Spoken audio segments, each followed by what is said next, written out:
გამარჯობა. ტექნიკური უნივერსიტეტის სტუდენტები გაგებით, ხო? თუ იცით თქვენ, როდის დაარსდა ეს უმაღლესი სასწავლებელი და პირველად რა ეწოდებოდა?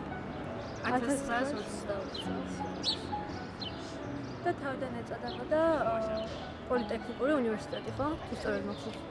როდის დაარსდა გახსოვთ ეს გადმოცემით იცით ეს? 1970 რა.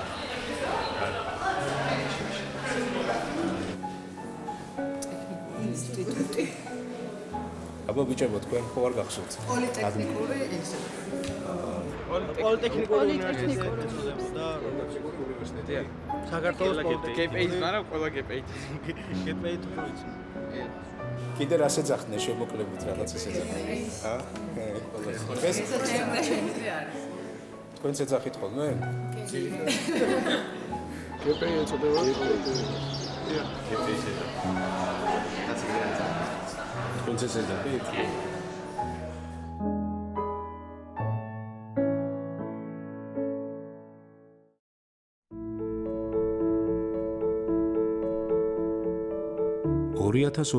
წლის 16 იანვარს საქართველოს ტექნიკურმა უნივერსიტეტმა დაარსებიდან 100 წლის იუბილე აღნიშნა.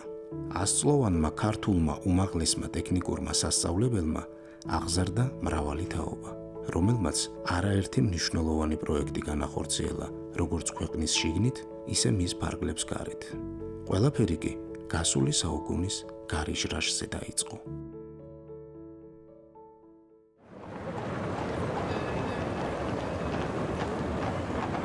მე-20 საუკუნის დასაწყისში ქართული ინტელიგენცია თბილისში უმაღლესი სასწავლებლის დაარსებისთვის იბრძოდა. საზოგადოებრივი აზრი ორად იყოფოდა. ივანე ჯავახიშვილი და მისი თანამოაზრენი უნივერსიტეტის დაარსების მომხრენი იყვნენ. მეორე ნაწილი კი ნიკო ნიკოლაძის თაოსნობით ქვეყანაში ინდუსტრიის განვითარების საწინდრად პოლიტექნიკური ინსტიტუტის შექმნას უჭერდა მხარს. იმხანად ივანე ჯავახიშვილის გეგმამ გაიმარჯვა და 1918 წლის 26 იანვარს თბილისში დაფუძნდა პირველი ქართული უნივერსიტეტი, რომელსაც ტფილისის სახელმწიფო უნივერსიტეტი ეწოდა. ამ მნიშვნელოვანი მოვლენიდან 3 წლის შემდეგ, 1921 წლის 16 ნოემბერს, ტექნიკური განათლების მქონე ქართული ინტელიგენციის ძალისხმევით და ივანე ჯავახიშვილის მხარდაჭერით თბილისის სახელმწიფო უნივერსიტეტის პროფესორთა საბჭომ დაადგინა, რომ უნივერსიტეტის ბაზაზე შექმნილიყო პოლიტექნიკური ფაკულტეტი, რომელიც 1922 წლის 16 იანვარს დაარსდა. დეკანად ალექსანდრე დიდებულიძე აირჩიეს. იმავე დღეს სტუდენტებს პირველი ლექცია მათემატიკაში ანდრია რაზმაძემ წაუკითხა. ასე ჩაეყარა საფუძველი საქართველოს პოლიტექნიკური ინსტიტუტის შექმნას. აი აქ შეიქმნა ტექნიკური ფაკულტეტის 3 განყოფილება. პირველი იყო სამშენებლო, მერე იყო მექანიკური და სამთამაძნო. სამშენებლო განყოფილებას ჰქონდა სპეციალობა არქიტექტურა. ეს პოლიტექნიკური ფაკულტეტის პროფესორ-მასწავლებელთა პირველი შემადგენლობაა. ფაკულტეტზე პირველ წელს 182 სტუდენტი ჩაირიცხა. უნივერსიტეტმა პოლიტექნიკურ ფაკულტეტს 2 აუდიტორია გამოუყო. მოგვიანებით კიდევ 3 დაუთმო. თუმცა ესეც არ იყო საკმარისი. ალექსანდრე დიდებულიძე უნივერსიტეტის გამგეობას ერთ-ერთ მიმართვაში წერდა. თუ ფაკულტეტი უზრუნველყოფილი იქნება აუცილებელი საჭიროებანით, მაშინ შეასრულებს პირნათლად თავის დანიშნულებას. პოლიტექნიკური ფაკულტეტის ხელის გამართვა და მისი გაჭირვებაში დახმარება ისეთი დიდებული საქმეა, რომ ამას არც დაივიწყებს ქართველი ხალხი და დააფასებს კიდეც. უნივერსიტეტის რექტორს ივანე ჯავახიშვილს გულთან ახლოს მიჰქონდა პოლიტექნიკური ფაკულტეტის გასაჭირი. ის 1923 წლის 10 ნოემბერს წერილობით მიმართავს სატყეო კომიტეტს და სთხოვს 12 არშიანი სიგრძისა და 1 დიუმიანი სისქის 20 ფიცარს პოლიტექნიკური ფაკულტეტისთვის დაფების გასაკეთებლად.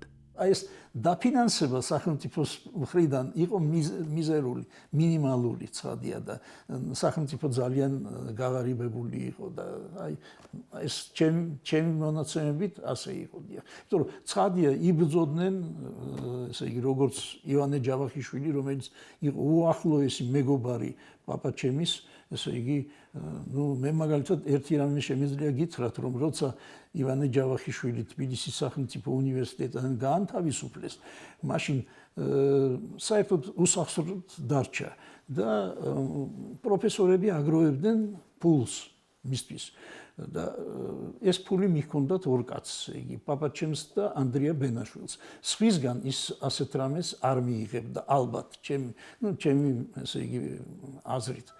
პოლიტექნიკური ფაკულტეტი თანდათან ფართოვდებოდა. სახელდახელოდ ეწყობოდა ლაბორატორიები. იქმნებოდა სახელმძღვანელოები და ტექნიკური ტერმინოლოგიები ქართულ ენაზე. იზრდებოდა მოწვეულ პროფესორ მასწავლებელთა და ტექნიკური განათლების მიღების მსურველთა რიცხვი. ახალგაზრდებში განსაკუთრებულ ინტერესს იწვევდა პრაქტიკული ცდებით გამდიდრებული ლექციები. გადავსებულ აუდიტორიებში სტუდენტები ხშირად ფეხზე მდგარი ისმენდნენ ლექციებს. მე ბედნიერი ვარ იმითი, რომ ვარ ტექნიკური უნივერსიტეტის ყოფილი საქართველოს პოლიტექნიკური სტუდენტი. მაშინ ამ ფაკულტეტზე მოხვედრა იყო ძალიან რთული, დიდი კონკურსი იყო, იცით? და საინტერესო ცხოვრებით ცხოვრობდა, მაგრამ ეხლა თუ გავითვალისწინებთ ჩვენ ივანე ჯავახიშვილის ამ მამების, ჩვენი ამ მამე, ვინც დაარსეს ეს თბილისის სახელმწიფო უნივერსიტეტი, იქვე გაჩნდა ისე, რომ აუცილებლად პოლიტექნიკური საინჟინრო ხელოვნების უნდა განვითარებული იყოს საქართველოში და ამას სათავეში ჩაუდგა ალექსანდრე დიდებულიძე. და შემდეგ უკვე იქვე ტრიალებდა ამ ცნობილ მეცნიერებთან ვასილ კაკაბაძე, რომელსაც დაარსა ეს ფაკულტეტი, იცით? გარდა იმისა, რომ დაარსა, მაშინ კათედრას ახლა დღეს მიმართულებას ვეძახით, კათედრა დაარსა არაორგანულ ნივთიერებათა ტექნოლოგიის, შექმნა ქიმიური ტექნოლოგიური ლექსიკონი. ესე შრომობდნენ, იცით? და აი დებდნენ რაც შეეძლოთ.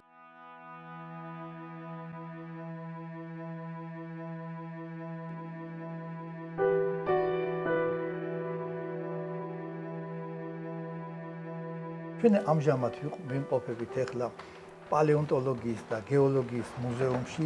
ერთ-ერთი უნიკალური მუზეუმი არის. აქ გვაქვს არა მარტო ვიტრინებში გამოფენილი ნიმუშები, არამედ კიდე გვაქვს კოლექციები, რომლებიც შენახულია, დაცულია და მათ იყენებენ როგორც ჩვენი თანამშრომლები, ასევე სტუდენტები თავიანთი სამაგისტრო თუ სადოქტორო ნაშრომების შესასრულებლად.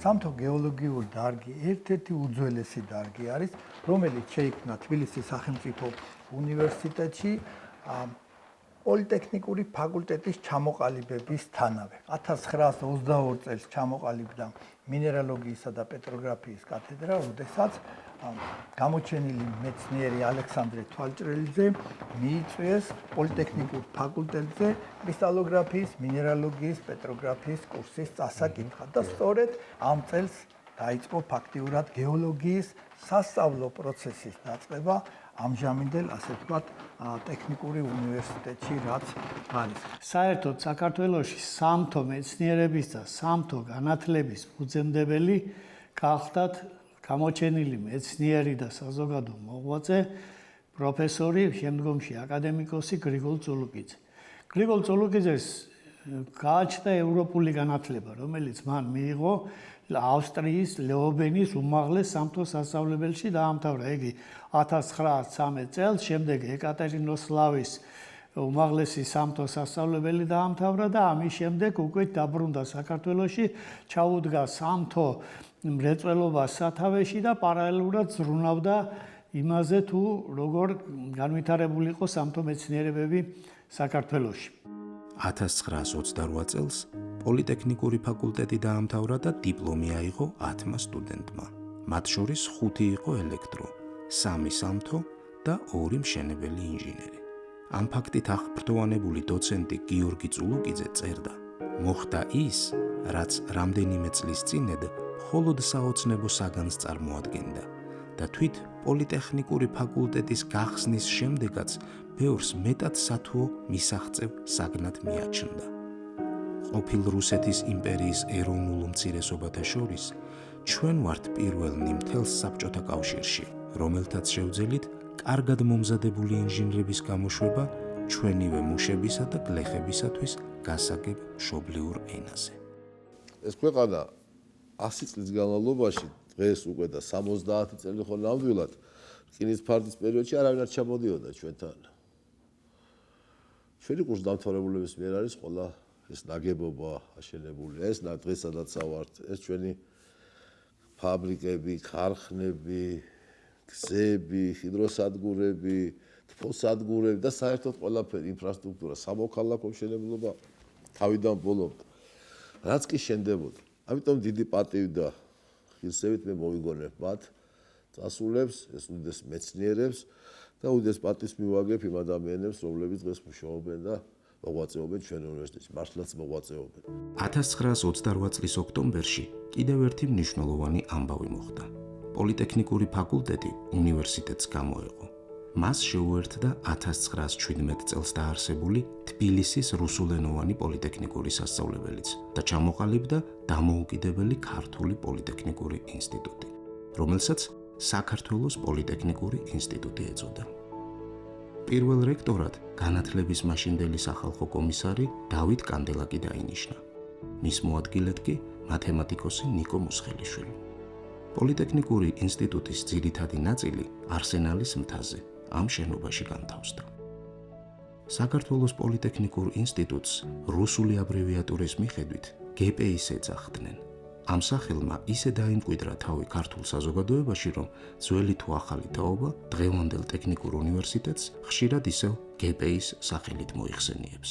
მიუხედავად გარკვეული საკმაოდ დიდი დროისა, გასვლისა დღესაც ძველ პოლიტექნიკურ ინსტიტუტს GPI-ს როგორც GPI-ს ისე მოიხსენიებენ. ალბათ ეს იმიტომ, რომ თვითონ ის აბრევიატურა SPI უფრო ძნელად სათქმელი იყო და არის დღეს ვიდრე ვთქვათ GPI და ეს ტრადიციად შემორჩა.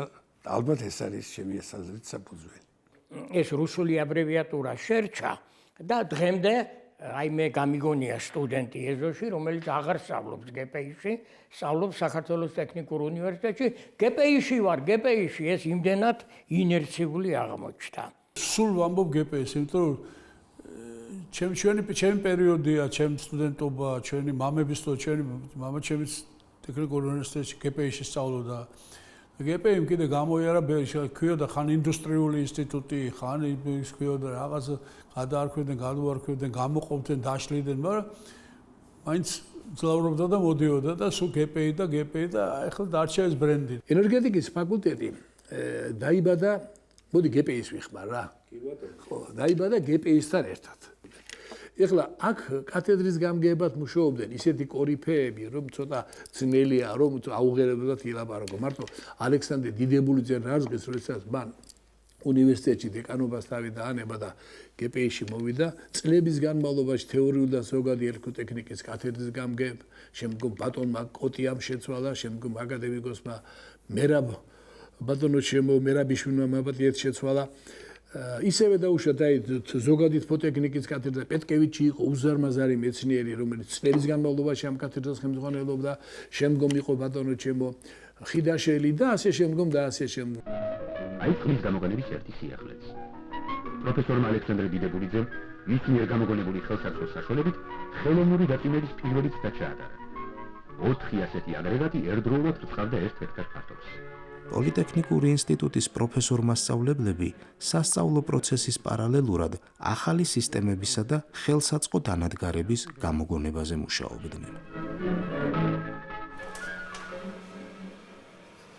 მობზადით. აი სწორედ ეს გახლავთ გიორგი ნიკოლაძის პირდაპირი გამრავლების და გაყოფის ელექტრული არითმომეტრი.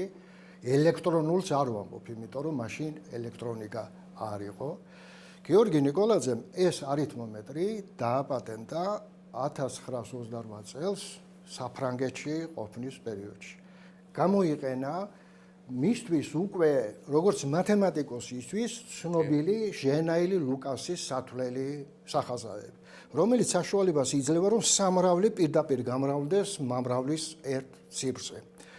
მაგრამ გიორგი ნიკოლაძემ შეძლო ერთი ძალიან საინტერესო საინჟინრო ამოცანის გადაწყვეტა. პირველი ის, რომ ეს სახაზავები მან გადაიტანა დისკოზე და შესაბამისად ეს დისკო გახდა უკვე ელექტრული, ასე ვთქვათ, და პასუხის მიღებას თუ ჩვენ აქ ოპტიკურად ვცდილობთ, ანუ ვიზუალურად ვცდილობთ, რომ პასუხი ავიღოთ აქედან, მასში დენის გატარებით შესაძლებელი გახადა ამ პასუხის მიღება და პასუხისათვის გამოიყენა ნატურები. ეს იყო კომპიუტერულ ტექნოლოგიებში გარღვევა. და 1929-30 წლებში უკვე პოლიტექნიკურ ინსტიტუტში მუშაობის პერიოდში მან შეძლო ამ მოწყობილობის მაკეტის შექმნა. ჩვენ დასამწუხაროდ მაკეტის ყველანაირი აღწერილობა, ყველანაირი, ასე ვთქვათ, ნახაზები და ასე შემდეგ დაკარგულია ჩვენთვის, ისევე როგორც მაკეტიც 1936 წლიდან ამ მაკეტის კვალი ქრება მოსკოვის პოლიტექნიკური მუზეუმიდან. ჩვენ როცა დავიწყეთ მუშაობა ამის რეკონსტრუირებაზე, გვქონდა მხოლოდ ერთი დოკუმენტი, ეს იყო პატენტი, რომელიც დღესაც იძებნება საფრანგეთის საპატენტო ბაზაში, გიორგი ნიკოლაძის პატენტი. ავიღეთ ეს პატენტი, საკმაოდ 1-2 წელი მოუნდით და მასზე მუშაობას, რომ გაგვეშიფრა, რა ხდება და როგორ ხდება და შემდეგ უკვე წამოვიდა ტექნიკური უნივერსიტეტის ხელმძღვანელობის ხელშეწყობით და ბატონი დავით გურგონიძის ხელშეწყობით ჩვენ შევძელით, რომ ესე იგი ამ დონეზე მიგვეყვანა ეგ საქმე. 1930 წელს საბჭოთა მთავრობამ სასწავლო რეფორმის მიზნით საქართველოს პოლიტექნიკური ინსტიტუტი დარგობრივ ინსტიტუტებად დაყო. თუმცა რეფორმამ სასურველი შედეგი ვერ გამოიღო და მალე ცალკეული ინსტიტუტები ისევ ერთ სტრუქტურაში გაერთიანდა და მას პოლიტექნიკურის ნაცვლად საქართველოს ინდუსტრიული ინსტიტუტი ეწოდა. ინდუსტრიულ ინსტიტუტთან ერთად საქართველოში ინდუსტრიაც ვითარდებოდა და ახალგაზრდა ქართველი ინჟინრები პრაქტიკულ საქმიანობაში ებმებოდნენ. მათ შორის ზესტაფონის ფეროშენადნობი ქარხნის მუშაობაში, ჭიათურის მარგანეცისა და ტყიბულის ქვანახშირის მოპოვება დამუშავების პროცესში, ჰესების აგებაში, ავტოსაგზაო და სარკინიგზო მაგისტრალების, გვირაბებისა და ხიდების მშენებლობებში. პირველი ობიექტები რაც იყო საქართველოში მიმდინარეობდა საჭაპანო ან ავტოსაჭაპანო გზების გარდაქმნა საავტომობილო მოძრაობისათვის.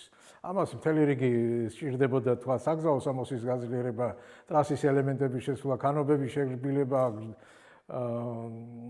რადიუსების გაზრდა და რაც თავარია მცირე ხელოვნური ნაგებობები, ზედაპირული წყლების მოსაცილებლად იყო აუცილებელი გაკეთება ამისი და კიდე თქვა ზედა და ქვედა საყრდენი კედლები და ხიდები. სერიოზული დეფიციტი იყო სპეციალობების, რომ აი ეს ხალხი პირველი გამოშვებები პირდაპირ მიყავდათ და ამუშავებდნენ. ამიტომ 40-იანი წლებიდან, აი როგორც გითხარით, თბილთეთზე, ტყვარჩეცრეზე, აი ეს არის ის პირველი თუ მეორე გამოშვება ტექნიკური უნივერსიტეტი გპ-ისა, რომელმაც მიიღეს ინჟინერი ენერგეტიკოსების კვალიფიკაცია და უშუალოდ ჩაებნენ ამ საქმიანობაზე. მე ეს ხალხი ნენელობით უმრავლესობა ნენელობით ბრუნდება უკან და უკვე იწყებს პედაგოგიურ საქმიანობას.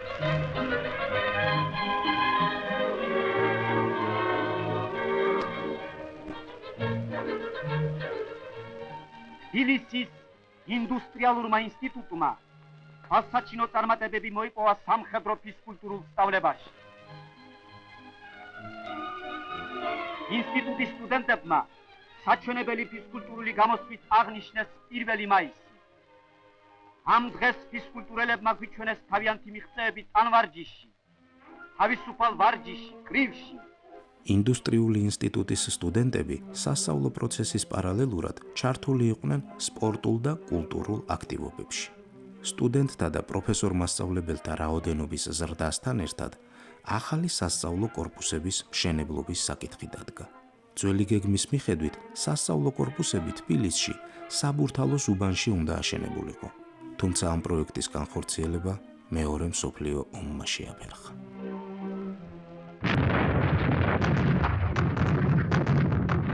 1941 წლის 22 ივნის ფაშისტური გერმანია საბჭოთა კავშირს თავს დაესხა. საქართველო, როგორც საბჭოთა კავშირის ერთ-ერთი შემადგენელი ნაწილი, ომში ჩაება. ფრონტის ხაზზე 100,000-ობით ქართველ ახალგაზრდასთან ერთად ინდუსტრიული ინსტიტუტის პროფესორ-მასწავლებლები და სტუდენტებიც გაიწვიეს. ქართველ პოლიტექნიკოსებს ფრონტზე უმძიმეს პირობებში უწევდათ თავიანთი პროფესიული მოვალეობების შესრულება. ახალგაზრდა არქიტექტორი ირაკლი ციციშვილი რთული ამოცანის წინაშე დადგა. იყო სამთავრობო დავალება ასეთი, რომ ძალიან მოკლე დროში მდინარე ძერზე, რომ ეს დაკავშირებული იყო უკრაინის გადარჩენასთან, რომ სასწრაფოდ აშენებული იყო უნდა ხიდი. პირველ რიგში ჩვენ მდინარის მარჯვენა მხარეს გადავიყვანეთ ფეხოსანი ჯარი, რომელიც გვიცავდა ხიდის შენებლობის დროს. შემდეგ დავიწყეთ ხიდის შენებლობა მდინარის ორსავე მხრიდან და კალაპოტის ცენტრიდან ორივე ნაპირისაკენ. სწორედ აი ასეთი ოპერაციის შედეგად 450 მეტრის სიგრძის ხიდი 4 დღეში დავასრულეთ. ეს ოპერაცია ცეცხლის ქვეშ ტარდებოდა. პერიგიშენდა რეაქტორს, არტილერიას, ავიაცია და 150 მეტრის სიგრძის ხიდი იყო დანგრეული და მისი აღდგენა დარჩა. ხიდის დამთავრების შემდეგ პირველ ღამეს ჩვენ გავატაროთ 60 მეტი ტანკი და 1500 მანქანა артиллерии, რომლებიც შემდეგ მონაწილეობდნენ უკრაინის განთავისუფლებაში. როდესაც ბატონ ირაკლის საბჭოთა კავშირის გმირის წოდება მიენიჭა, გმირის ვარსკვლავი და ლენინის ორდენი პირადად ლავრენტი ბერიას გადაუცია და უთქვია: "თავადო, მადლობთ, თქვენ იხსენით ჩვენი ქვეყანა." ფრონტს დიდ დახმარებას უწევდნენ საქართველოში დარჩენილი პოლიტექნიკოსებიც. საბჭოთა კავშირის თავდაცვის კომიტეტმა სპეციალური დავალებით პროფესორი რაფიელ აგლაძე 1941 წელს მიავლინა ზესტაფონის ფეროშენადნობთა ქარხანაში, სადაც მისი თაოსნობით ევროპაში პირველად დამზადდა ელექტროლიტური წესით ლითონური მანგანუმი, რაც ფრონტისთვის უმნიშვნელოვანესი იყო. ეს ნაწარმი საბრძოლო ტექნიკის საწარმოებლად სახელდახელოდ მოწყობილი ზესტაფონის აეროდრომიდან თვითმფრინავებით ურალში გადაჰქონდათ.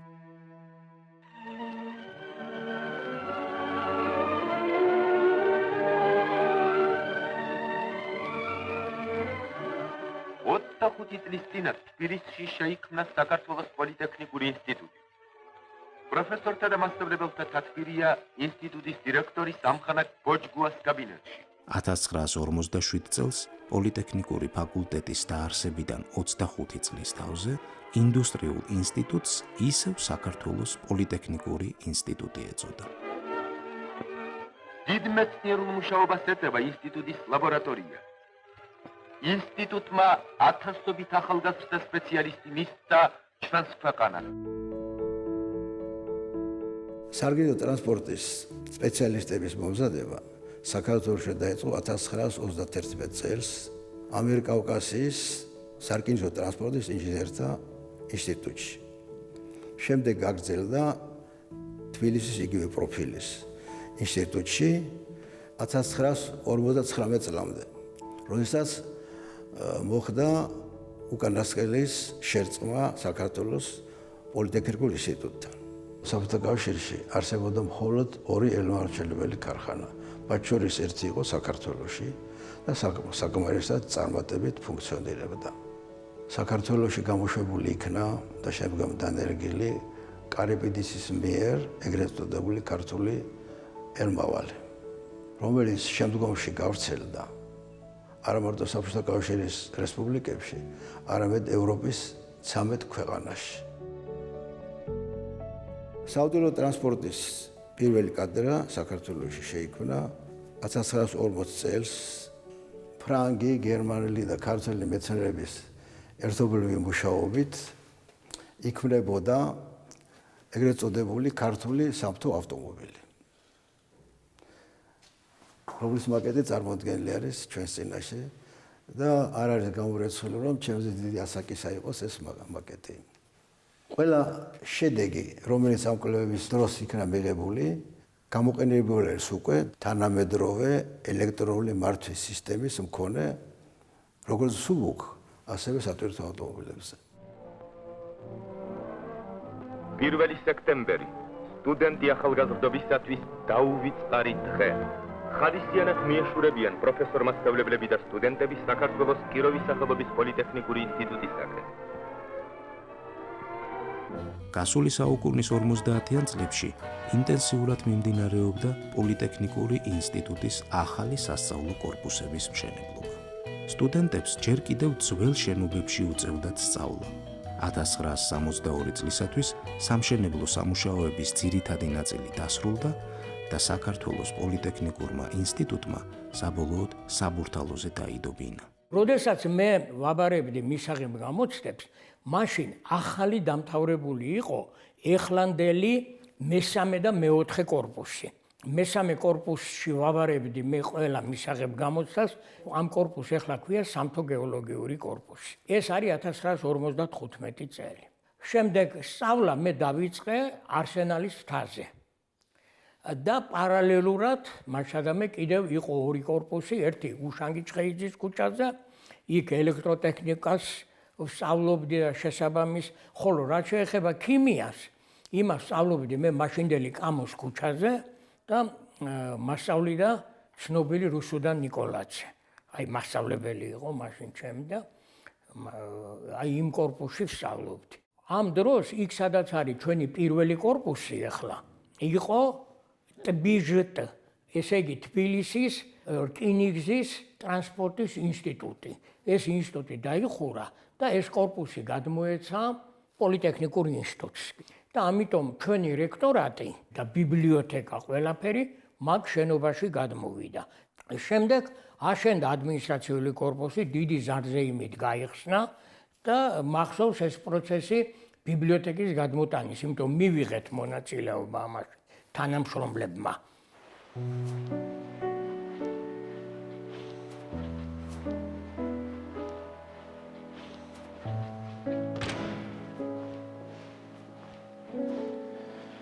გამარჯობათ ბატონო ვაჟა.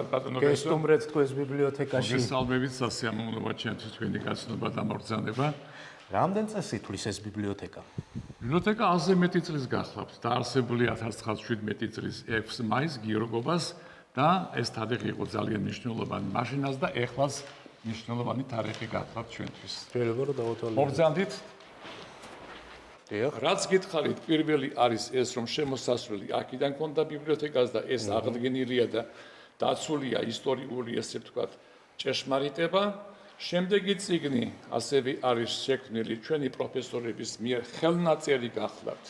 თქვენ იცით, რომ მაშინ უფრო მეტად ქართული წიგნები არ იყო და ძირითადში მიემართებოდა, ასე ვთქვათ, წიგნის შექმნა რუსულ ენაზე, თუმცა ძალიან ბევრი წიგნი გვაქვს დღეს ქართულ ენაზე, მაგრამ სულ თავიდან წიგნების უმრავლესი ნაწილი იყო რუსულ ენაზე. ეს წიგნები გაჩნდა მეორე მსოფლიო ომის შემდეგ. ბიბლიოთეკების ნაწილები გერმანიიდან, საფრანგეთიდან, იტალიიდან და ასე შემდეგ წამოღებული იქნა და დაურიგდა საბჭოთა ქვეყნების, ასე ვთქვათ, რესპუბლიკების დედაქალაქებს. ტექნიკური ნაწილი ზუსტად ჩვენთან განათავსეს და ამიტომაც არის ეს ბროკჰაუზის უნიკალური წიგნები და ეფრონის ეს უკეთესი გამოცემა არ არსებობს და აქ მინდა განახოთ ჩვენი დამაარსებლის ნიკო ნიკოლაძის პირადი ნივთები, რომელიც ეხლახან იქნა შეძენილი ბატონი ჩვენი რექტორის დავით გურგენიძის თაოსნობით და აქ არის პირადი მიმოწერა და ის წერილები, რომელიც ეხება გპ-ის დაარსების ისტორიას.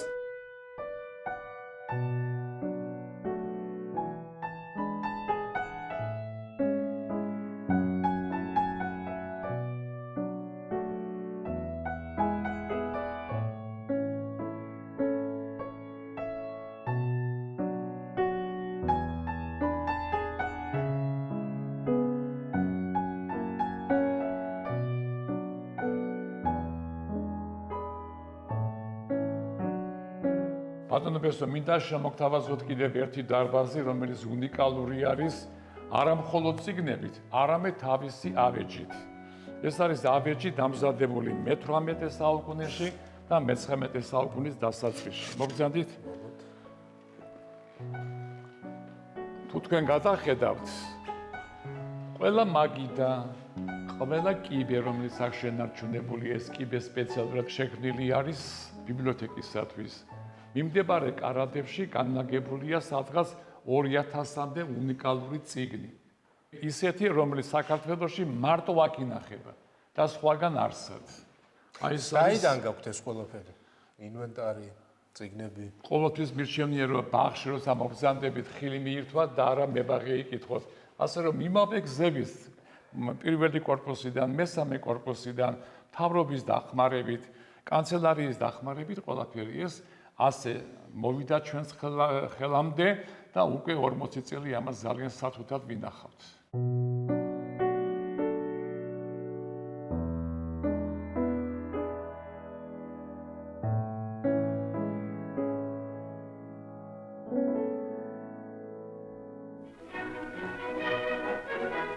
საქართველოს პოლიტექნიკური ინსტიტუტის სამშენებლო ფაკულტეტის არქიტექტურის კათედრა ნაყოფიერ მუშაობას ეწევა ახალგაზრდა სპეციალისტების აღზრდის საქმეში.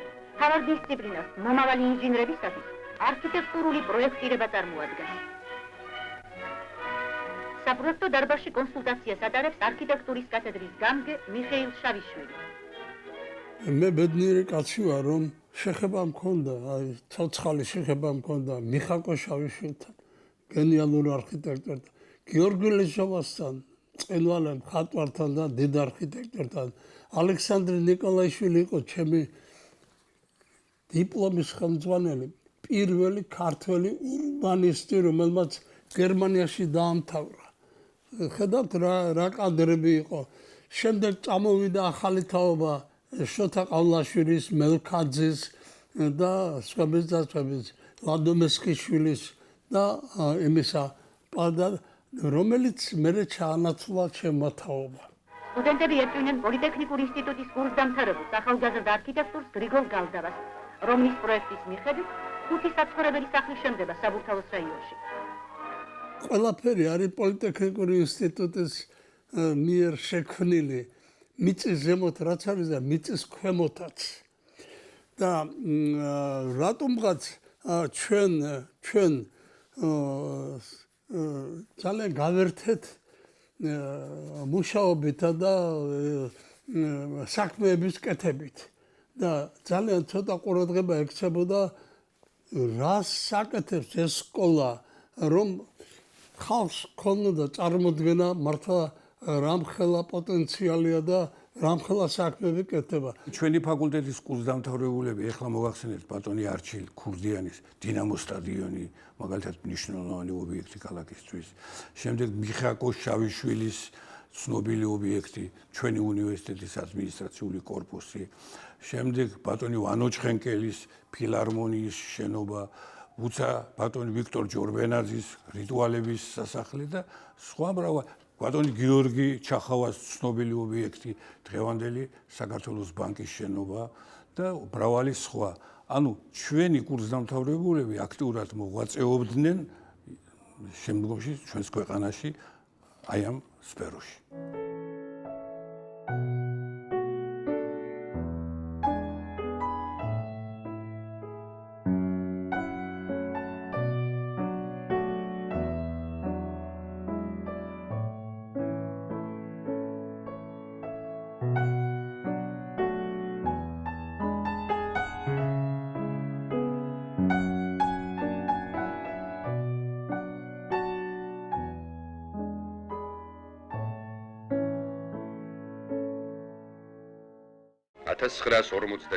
წლიდან საქართველოს პოლიტექნიკური ინსტიტუტის 1000-ობით სტუდენტი შრომობს ხამირი მიწებისათვის ელაზე.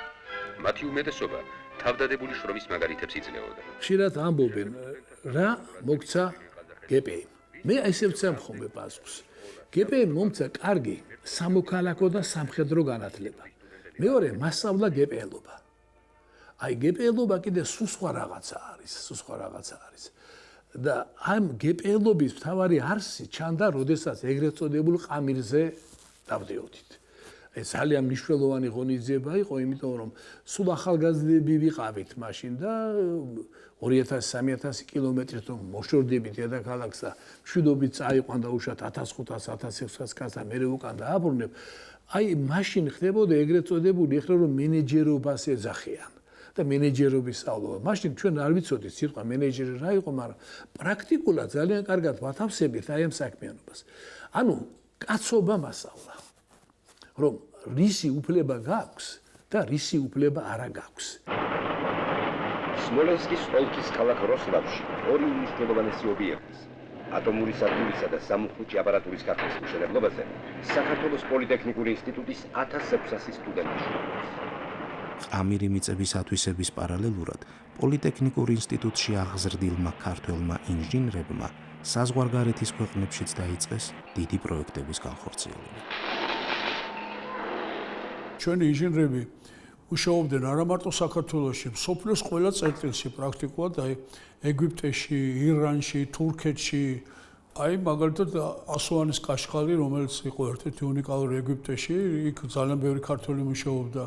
მეორე მაგალითია თქვათ ისპაჰანში მეტალურგიული კომბინატი, იქაც უამრავი ქართველი მუშაობდა და ბევრგან სხვაგანაც, ბევრგან იყო ინდოეთში, იყო უამრავი ობიექტი, ფხილაის მეტალურგიული ქარხანა. შემდეგ უკვე ჩვენმა საინჟინრო სკოლამ იმდენად გაითქვა სახელი, რომ 1955 წლიდან გავიდნენ საზღვარგარეთაც და დაიწყეს ათვისება ისეთი ურთულესი რეგიონების, როგორც იყო ავღანეთი, თავისი ძალიან აბსოლუტურად შეუსწავლელი არც ტოპოგრაფიული პირობები, არც გეოლოგიური, არც ჰიდროლოგიური, არც კლიმატური მონაცემები არ ჰქონდათ და ჩვენებს მოუხდა თავიდან ამ მონაცემების შეგროვება და ამ მონაცემების გათვალისწინებით საავტომობილო გზის, მაგალითად, კუშკა-გერათი-ყანდაგარის აშენება, რომელიც არის 450 კილომეტრზე მეტი და ურთულეს სამთო პირობებში არის გაყვანილი ეს გზა. ასევე ერაყში, კუბაზე, მთელი კუბის, თქვათ, კუნძულების გადამკვეთი საავტომობილო მაგისტრალი ჩვენების მონაწილეობით არის დაპროექტებული და გამოვყო კიდევ ერთ-ერთი უდიდესი პროექტი 5 წლის განმავლობაში ქართველ ინჟინერთა ჯგუფი მუშაობდა მადაგასკარის კუნძულზე. და შექმნეს მადაგასკარის კუნძულის საგზაო ქსელის განვითარების ამომწურავი პროექტი.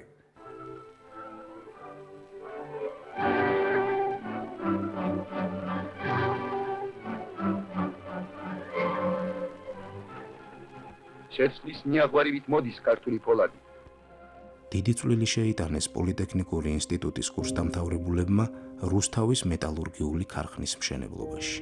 1954 წელს ქართველმა მეტალურგებმა პირველი თუჯის ფირფიტა ჩამოასხეს. ქარხანაში ინტენსიურად იწარმოებოდა სხვადასხვა სახის პროდუქცია, რომელიც ექსპორტზე გადიოდა. აი ამ ფაკულტეტმა, ჩვენმა ფაკულტეტმა ძალიან დიდი როლი შეასრულა, რომ მუშაობს აზოტის ქარხანა, რომ მუშაობს კაპროლაქტამის ქარხანა, ცემენტის ქარხანა, მინის ქარხანა, ლიტაპონის ქარხანა, კაკაბაძის დამსახურება არ და მას სამხედრო მნიშვნელობა ჰქონდა. ეს ქუთაისშია ეს ლიტაპონი, რომელი ერთი მეტალურგიული ქარხანა რომ მუშაობს, ვისი დამსახურება ამ კურსდამთავრებულების. 60-იან წლებში პოლიტექნიკური ინსტიტუტი სწრაფი აღმავლობის გზას დაადგა. ძველ დარგებს ახლები შეემატა. ფაკულტეტების რაოდენობა 15-მდე გაიზარდა. სტუდენტთა რაოდენობამ კი 15,000-ს მიაღწია. ახალგაზრდები პოლიტექნიკურ ინსტიტუტში 56 სახის სპეციალობას ეუფლებოდნენ. 1953 წელს საქართველოს პოლიტექნიკური ინსტიტუტის ენერგეტიკის ფაკულტეტზე შეიქმნა ახალი კათედრა, ეს იყო საწარმოო პროცესების ავტომატიზაციის კათედრა, რომელსაც სათავეში ედგა პროფესორი ნიკოლოზ გაბაშვილი. 2 წლის შემდეგ ამ კათედრაზე გამოიყო ორი ძირითადი სპეციალობა. ერთი იყო ავტომატიკური, ტელემექანიკური და ელექტრული საზომი ხელსაწყოები და მეორე მიმართულება იყო მათემატიკური საანგარიშო ხელსაწყოები. რამაც უკვე გამოიწვია ის, რომ 1956 წელს შეიქმნა ახალი ფაკულტეტი, რომელსაც ეწოდა ავტომატიკისა და გამოთვლითი ტექნიკის ფაკულტეტი. ფაკულტეტი აღმოჩნდა ძალიან ფეხბედნიერი, იმიტომ რომ ინფორმატიკისა და მართვის სისტემების, გამოთვლითი ტექნიკის, ავტომატიზაციის ყველა გამოჩენილი ადამიანი, ყველა წამყვანი პროფესიონალი, რომელიც უკვე 50 წელზე მეტი, კიდე 65 წელზე მეტია სათავეში უდგას ამ დარგის განვითარებას, ამ ფაკულტეტის აღზრდილები არიან. ასევე მინდა ვთქვა, რომ კიბერნეტიკის ინსტიტუტი, რომელიც დღეს საქართველოს ტექნიკური უნივერსიტეტის შემადგენლობაში შედის, გასული საუკუნის 57-60 წლებში ჩამოყალიბდა ძალიან დიდი ადამიანის ვლადიმერ ჭავჭანიძის ხელმძღვანელობით და აი დღევანდელ დღეს, როდესაც ხელოვნური ინტელექტის ასეთი აფეთქებაა, მაშინ გასული საუკუნის 60-იან წლებში კიბერნეტიკის ინსტიტუტი ჩატარდა კონფერენცია ხელოვნური ინტელექტის მიმართულებით. შეგიძლიათ წარმოიდგინოთ ეს რას ნიშნავს? ეს ნიშნავს იმას, რომ ჩვენი მეცნიერები დიახ უსწრებდნენ დროს, ჯერ კიდევ მაშინ ფიქრობდნენ იმაზე და განსჭვრეტდნენ იმას, რომ მოვა დრო, როდესაც ხელოვნური ინტელექტი იქნება გამსაზღვრელი.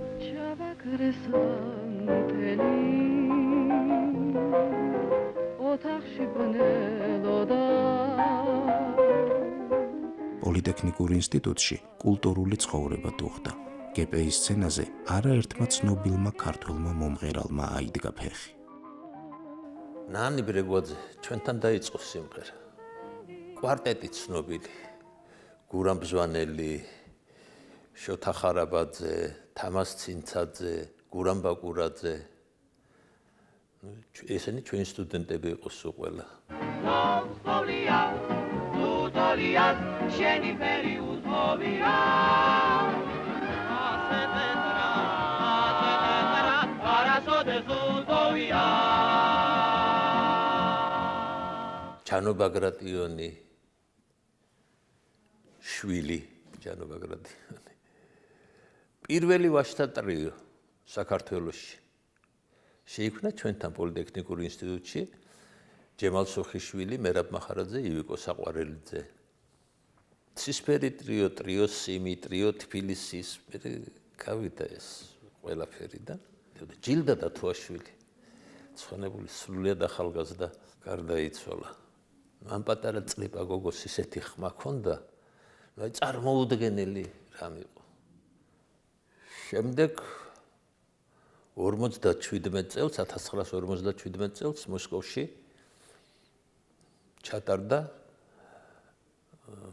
სოფლიო ფესტივალი, სტუდენტი ახალგაზრდობის მე-6 სოფლიო ფესტივალი. აი ფესტივალში მონაწილეობდა ჩვენი ორკესტრი და გახდა მე-6 სოფლიო ფესტივალის ლაურეატი. გპ-ის გარეშე ალბათ ძნელი წარმოსადგენია საერთოდ ქართული ესტრადა და ქართული ჯაზი. ეს გპ ამის წამყვანი თავიდან ბოლომდე. ყველა რერო, ორერა, რაც იყო ყველაფერი დაიბადა ტექნიკურ უნივერსიტეტში და ის ადამიანები იყვნენ, ვინც ამას სათავეში იდგას, სოსო ტუგუში, დორიან კიტია და ბევრი სხვა. ძალიან კარგი ვაჟთა სახალხო გუნდი ყავდა. 120 კაცი იყო ამ გუნდში. ძალიან დიდ საქმეს აკეთებდა ცხონებული უზა კუბლაშვილი.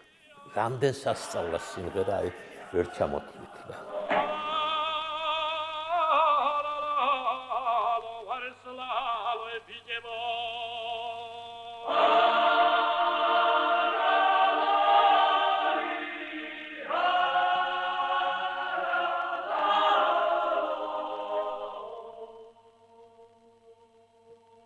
კულტურული და სპორტული ცხოვრება დუღდა მაშინ გპ-ში.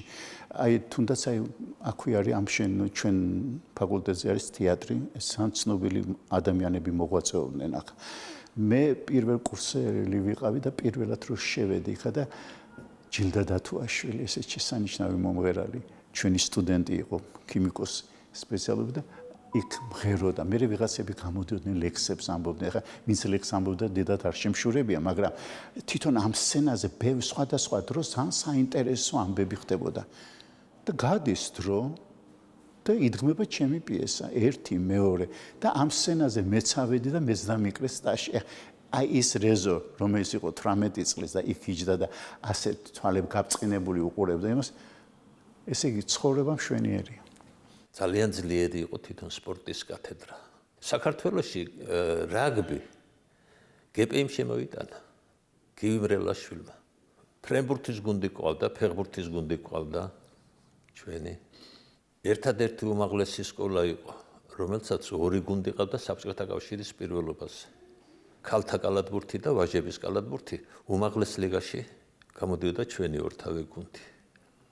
ერთი საოცარი ამბავი მოხდა, სპარტაკია და საკავშირო რო ტარდებოდა უმაღლეს სკოლებს შორის.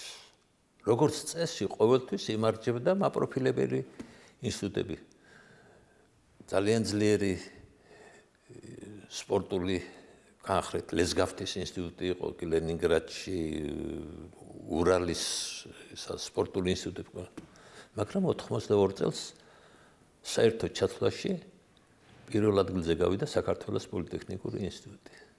ეს სენსაცია იყო, ვერავინ ვერ წარმოიდგენდა ამას. განსაკუთრებულად აღინიშნა საქართველოს პოლიტექნიკური ინსტიტუტის დაარსებიდან 50 წლის იუბილე.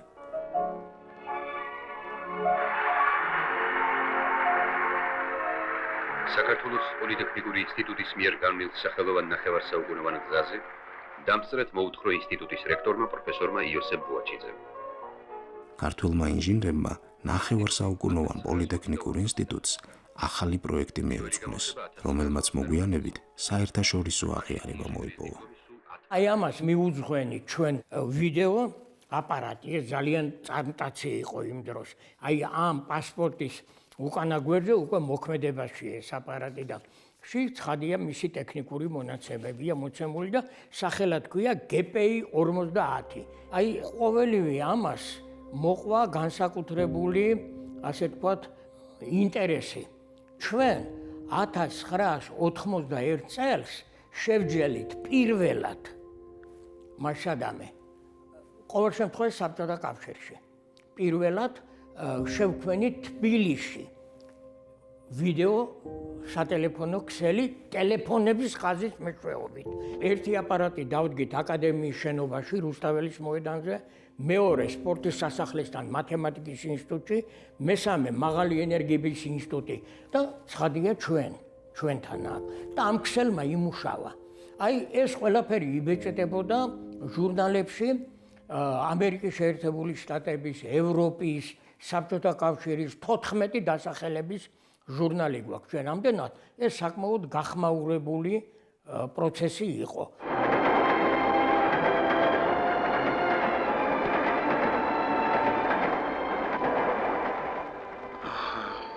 სკოლაც უკან დარჩა. ახლა ყველა ჩემი თანატოლი ერთსა და იმავეს ფიქრობს. საით წავიდეს, რა გზას დაადგეს. სხვის არ ვიცი, მეტი გზის არჩევაზე ბევრი არ მიფიქრია. ინჟინერი მინდა გავხდე. ეს ალბათ ყველაზე საჭირო პროფესიაა დღეს. მიასემძამს. საბჭოთა საქართველოში საინჟინრო კადრებზე მოთხოვნა დღითიდღე იზრდებოდა. ამიტომ ბევრი ახალგაზრდის ოცნება იყო ინჟინერის პროფესიას დაუფლებოდა.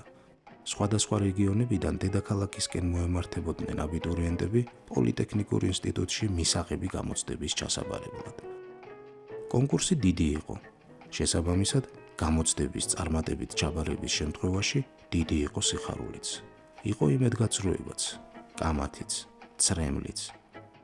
პოლიტექნიკური ინსტიტუტის სტუდენტთა ძირითად ნაკადს ახალგაზრდა მამაკაცები შეადგენდნენ. დარგებია ესეთი, რომელიც ტრადიციულად მით უმეტეს იმ პერიოდში იყო დაკომპლექტებული ვაჟებისაგან, იმიტომ რომ ეხლა ითვლებოდა მძიმე სპეციალობად სამთო, გეოლოგიური, იგივე საამშენებლო ასეთ პირობებში ის ყველაფერი. ბუნებრივია რომ ეს ასე, მაგრამ იყო სპეციალობები გამოჩნდა, სადაც იყვნენ ქალბატონები, კარი ქალიშვილები, მაგალითად ქიმიური ტექნოლოგიების ტექნოლოგიის იყო რაღაცები. ასე ვთქვათ, ეს სპეციალობებმა განსაზღვრა, ტრადიციამ განსაზღვრა და პირობებმა იმ პერიოდში რა პირობები იყო იმ დარგში სამუშაო. ხო, ამიტომ ჩვენები იზოლებული იყვნენ, რა თქმა უნდა, ასე ვთქვათ, ექსკურსიას ეკეთებიათ სხვაგან. მე-20 საუკუნის საქართველოში განხორციელებულ სამშენებლო პროექტთა შორის ყველაზე მასშტაბური ენგურხესის პროექტი გახლდათ. ამიტომ მას საუკუნის მშენებლობა ეწოდა. მშენებლობის მთელ რიგ პასუხსაგებ უბნებს ხელმძღვანელობენ საქართველოს პოლიტექნიკური ინსტიტუტის კურსდამთავრებული. ინჟინერი მიხეილ ებრალიძე უნიკალური თაღოვანი კაშხალის მშენებლობის სამმართველოს უფროსია.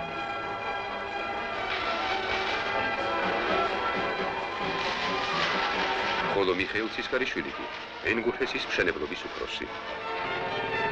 როგორც ყოველთვის წელსაც წარმატებით გაიარეს მესამე შრომითი სემესტრი ინსტიტუტის სტუდენტებმა ენგურჰესის მშენებლობაზე. მოდის მშენებელთა ღირსეული და საიმედო ცვლა.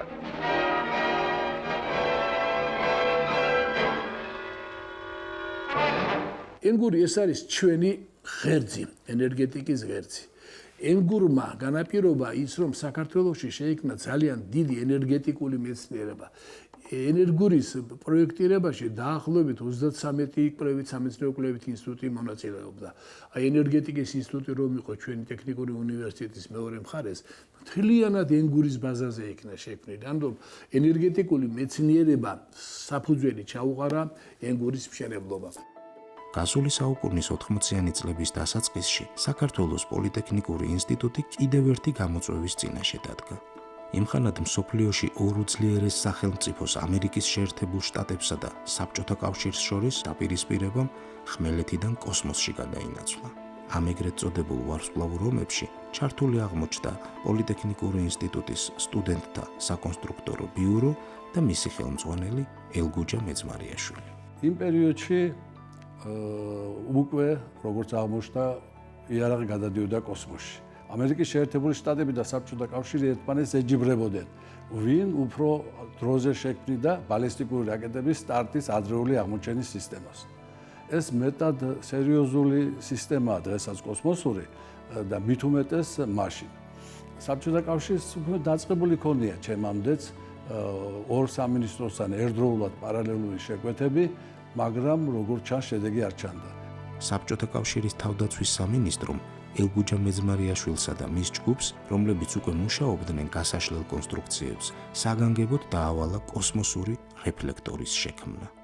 ამ პროექტის განსახორციელებლად სპეციალურად აშენდა საგორამოს სასტენდო კომპლექსი. დავიწყეთ რეფლექტორების კეთება, გასაშლელი რეფლექტორის 30 მეტრიანის კოსმოსურის. ამისათვის მოგვიწია ჯერ 3 მეტრიანის გაკეთება, შემდეგ 12 მეტრიანის, შემდეგ 15 მეტრიანის და შემდეგ 3 30 მეტრიანი გაკეთდა. ეს იყო ძალიან ისეთი წლები, როდესაც აი დღე და ღამე რომ მუშაობდით ყველა და შედეგიც სახეზე გამოჩნდა. ეს იყო ბრწყინვალე შედეგი. საქართველოს მაშინდელმა პირველმა პირმა ჯუმბერ პატიაშვილმა თხოვნით მიმართა ცენტრალურ მთავრობას, რომ კოსმოსში გასაფრენად ქართველი ინჟინრები მოემზადებინა, რათა საქართველოში დამზადებული კოსმოსური რეფლექტორი ქართველი კოსმონავტების ხელით გასულიყო ორბიტაზე. პირველად დასახელდა, ასე ვთქვათ, 4 კანდიდატურა. ეს იყო ბასიაშვილი, ადეიშვილი, იაკობაშვილი და ურუშაძე. შემდეგ დაიწყო ესე იგი კომისიაზე შემოწმება, სხვა ინსტანციებში, შემდეგ და საბოლოო ეტაპზე დარჩა 2, ბატონი მერაბ ადეიშვილი, პროფესორი, ტექნიკის მეცნიერებათა დოქტორი და ტექნიკის მეცნიერებათა კანდიდატი, ბატონი იაკობაშვილი. ხო, ალექსანდრე იაკობაშვილი.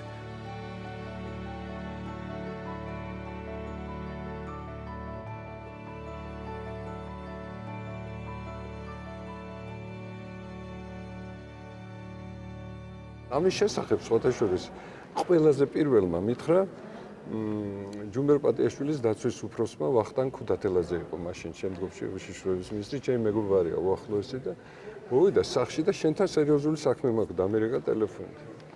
რა საქმე გაქვს ახლა მე ვფიქრე ახლა სადმე ხوار გადავყავართ რაღაცა თანამდებობაზე ხوار გადავყავართ რაღაცა კონფიდენციალურად უნდა მითხრას მეთქი და მოვიდა და საოცარი რამე უნდა გითხრა. კოსმოსში მიდიხარ.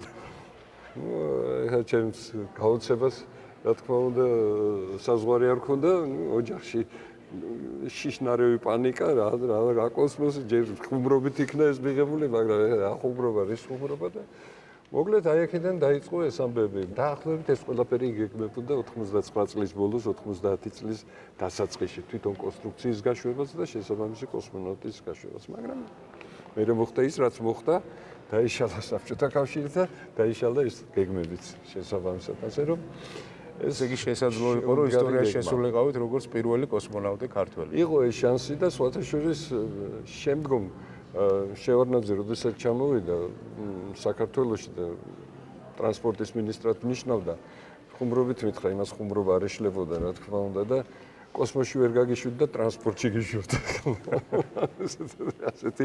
ასეთი ხუმრობაც იყო. 1990 წელი დგებოდა. საბჭოთა კავშირი თავისი არსებობის ბოლო დღეებს ითვლიდა. ძველი სახით თავის ცხოვრებას ასრულებდა საქართველოს პოლიტექნიკური ინსტიტუტიც.